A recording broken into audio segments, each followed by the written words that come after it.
We're going down in the troubles where all the trolls live. Stick around. Hi,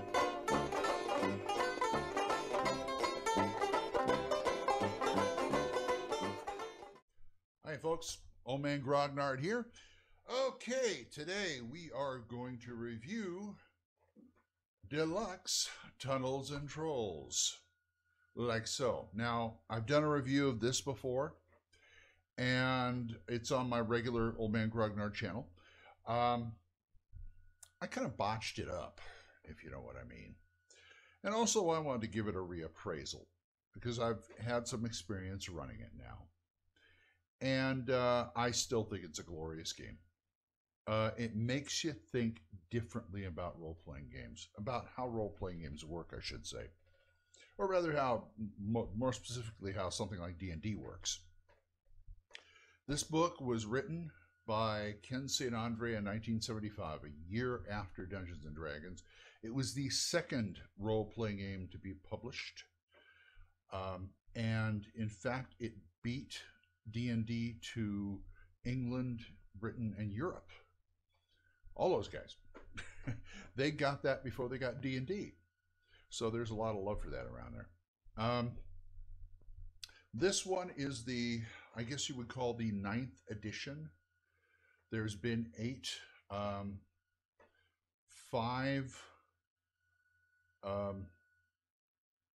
that have been published since '75. A Mythic 6th edition, which I don't think they ever published. Somebody published some TNT out there with house rules, called it 6. It's not really that. The 7th edition was published in France. Go figure. And the 8th edition was published in a small booklet size in a box and things like that. In fact, they had 8.5 too.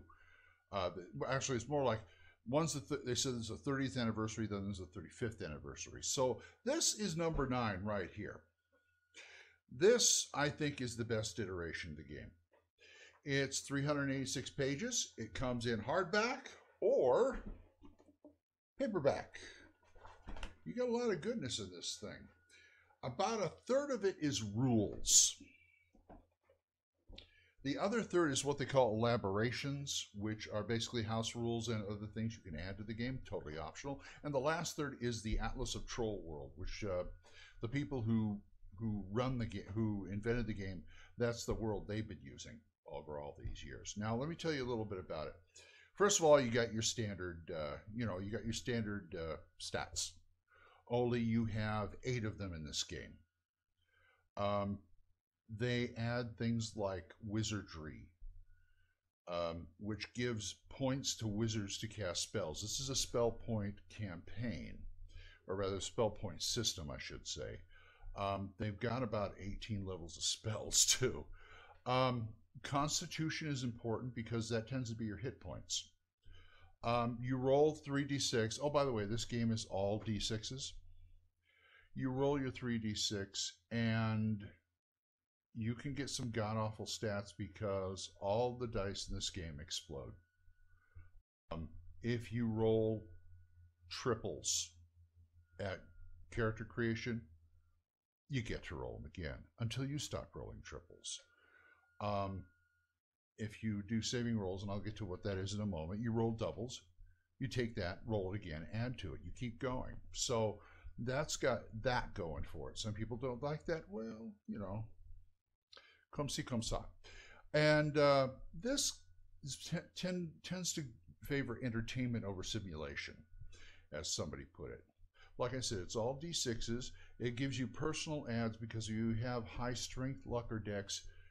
Anything over 12, you get an extra point, and that adds to stuff like damage in your combats. Combat, that's something good to talk about. Okay, all of you guys who have been playing D&D all these years with initiative and to hits and all that stuff, you gotta forget all of that. Basically what you do is, no matter how many are in the combat, your side rolls d6s, whatever your weapon does, plus your adds and all that. The other side rolls d6s, same difference, and you compare the two. Boom. And whoever has the highest number wins that round. And the difference right there, that's the damage right there. You take armor off of that, but that's about it. Now, they do have ways of doing, I mean, the first thing I worried about was like, how do you do ranged attacks in that? How do you do magic?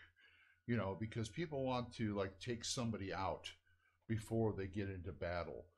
They have ways of doing that in there. It's just another way of thinking about it. They iron it out and they just present it so simply. It's such a simple system. I can't believe it. Anyway, the combat is half of it. And here's some of what the pages look like. It's got nice equipment. Tells you how to do everything. Now, the other side of the coin is the saving roll. Now, you have combat. Okay. You have combat, but the other side is the saving roll, which is for everything else, including ranged attacks and things like that to hit. If you make the saving roll, you know, you hit with the arrow, the spell, whatever. And if you want to climb walls, you want to charm somebody out of something or leap over that chasm, it's a saving roll. There are levels of saving roll, and they start at 20. You have to roll over the number. Because level 1 saving rolls are 20, you add 5 to that. If you go on level 2 is 25, level 3 is 30, etc., etc., etc. And remember, as I said before, doubles explode. You know, you're back to doubles, add, and roll over. So there's a possibility that you can take 2d6 and make that, you know, over that 20. But also, if you have the right stat you're using, say you're using a strength stat to bend bars or a dex stat to jump over that chasm, and you have adds, you could subtract those from the saving roll. So it's a 20, but it isn't a 20. Say it's a level 1 saving roll. You know, because you subtract those and then you roll. So it makes it really, really interesting. It's kind of a paradigm shift in your brain. You got to think of it more as, you know, a bunch of people fighting with clouds of dust and everything. It's just the whole battle thing. It's not just one-on-one and one. I mean, you know, you could do that with this with 5 orcs and 5 adventurers, you know, bam, bam, bam, bam. And pretty soon you've worn them down. A couple other things about combat I should tell you about. One, there's something called spite damage. Now, spite damage is damage that gets through in spite of all your precautions. And that happens on both sides. Every 6 you roll is 1 point of spite damage for the other side. And you can't take armor off of that. So you're going to take a few cuts and bruises and things like that too. It also helps when the 2 sides are kind of evenly matched and you're sitting there for like an hour going, is this battle over yet? We just can't do anything to each other. That's where the spite damage comes in. Okay. Monsters. One thing this book does not have is a bestiary, a monster manual, or anything. You're supposed to make your own. Now, there is a chart in there that gives you monster. It's also on the GM's screen, which is really handy. That gives you ratings for the monsters. And what monsters have, most monsters, some monsters are fully statted. You know, like the big bad champion orc who's going to go up against these guys, or the main villain, or something like that. But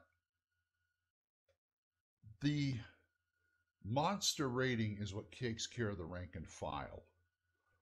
Each monster has a monster rating, and that's like their to hit and their damage and everything, all rolled into one number. Okay? And you take that number and you figure out how much they're going to hit. Okay, fine. How much they're going to hit. Because they have adds too, because you figure it out something like this. The monster rating times 10 plus 1 d6. That's what they hit. Say it's a monster rating of 40. So they do 5d6. Their adds are half the monster rating. So it's a 40, it's a 5d6 plus 20. Okay. That's how you do the monsters. So it's really easy to come up with. I mean, I've got a couple of bestiaries around here I pulled off the internet and I use. I've taken the monster rating chart they have in here in the elaborations, or the charts and things like that, and I've elaborated out more, looking at my other books, D&D or whatever, and just, okay, this is this and this and this, and they give you certain levels too. So if you have like a weak ogre, an okay ogre, a really tough ogre, that helps. As far as the book goes, it plays really, really good. It does. The book is a wealth of information. Ken really knows how to, tell it like it is and tell it how to play the game and things. I still come up with questions, and one of the the ranged and spell thing can throw you. And so you're going to have to either adjudicate it, or go on one of the forums or things like that. One of the things that kind of bothers me is the number crunching. I'm not a fan of number crunching, because when you're in combat with, say, 5 orcs, and their monster rating is going to go down, they take one of the guys out with, say, an arrow, there's less monster ratings because you put them all together. And the monster ratings go down. They don't go down, the monster rating doesn't go down itself, but the ads that the monsters get go down. And I'm of the inclination to, like, I don't know, after the ads go down, the monsters start going, and then the monster rating starts taking a hit. Because before, it was just like, before they would just like reduce the monster rating, and it just became like shooting fish in a barrel. And the spells are effective. They use a spell point system, as I've mentioned before, and there are no clerics. You have 3 standard classes. Now you have the usual, elf, dwarf, human, orc, but you also have leprechauns and fairies, which I thought was neat. And they show you how to play those. But the way they write it, it's like they had another game called Monsters, which is still out there in some form, which is basically Tunnels and Trolls from the monsters' point of view. And they've got a lot of things in there too. They've cribbed a lot from monsters in the monster section of how to stat out a monster if you want to play it, which is handy when you don't have monsters to fight, if you want to stat them out, which is fine. It's a great book. I liked it. I ran it before, but like I said, the number crunching is. I found out they recently published this in Japan, and the Japanese did a box set with a calculator in it, because you need a calculator with this game. Just and it's such a nice. I backed the Kickstarter. It's such a nice book. And the Troll World stuff is just great, because look at this. There's the atlas. It's mostly black and white, but they give you these beautiful color sections with the maps and everything in it. And there's one of the continents right there, the Dragon Continent or Troll World. And it's just a bang up game. And you know what it's really good for? Solos. They publish a lot of solos that you can play. There's a solo in the book. There's a regular, party GM adventure in there, but there's also a solo in the book for you to try it out. And there's tons of old solos you can try. The game hasn't really changed all that very much. They've added things like speed and wizardry. The reason they added wizardry, which is funny, because before there was the wizardry stat, wizards would take spell points off their strength, which is an interesting concept. I mean, yeah, you're going to run out of strength, you're going to run out of spell points and things like that. But all of a sudden you see these wizards like Arnie or somebody who's been pumping iron just to get enough strength to throw the spells they want to throw. So it's kind of funny that way. Anyway, Deluxe Tunnels and Trolls, you can find it on Amazon as a soft cover for $39.95. RPG Now offers the PDF for usually for $40, but right now I don't know how long this is going to last as of this recording. It's $19.95, so you might want to try. Might want to buy that first before you dive in. The hardcover, I don't know where to get it. Try flyingbuffalo.com. Talk to Rick Loomis, the publisher who heads Flying Buffalo, or Steve Crompton, who's also here. Ken St. Andre came up with the game, but the book is credited to St. Andre, Liz Danforth, Steve Crompton, and Bear Peters, and Rick Loomis is the publisher, so he had a hand in this too. But go to flyingbuffalo.com and try out to see if that works for you.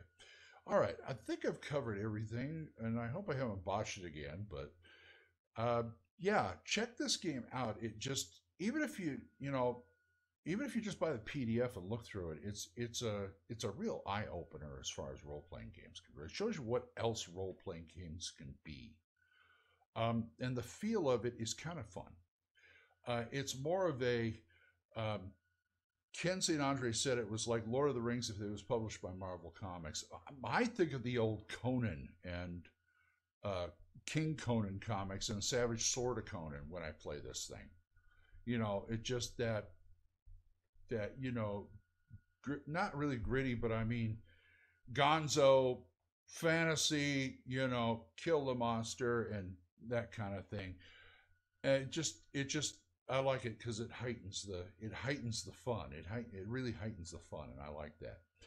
Anyway, if you've had it, seen it, tell me about it, or you want to know more about it, give me a shout out at oldmangrognard@gmail.com. Until then, bye-bye.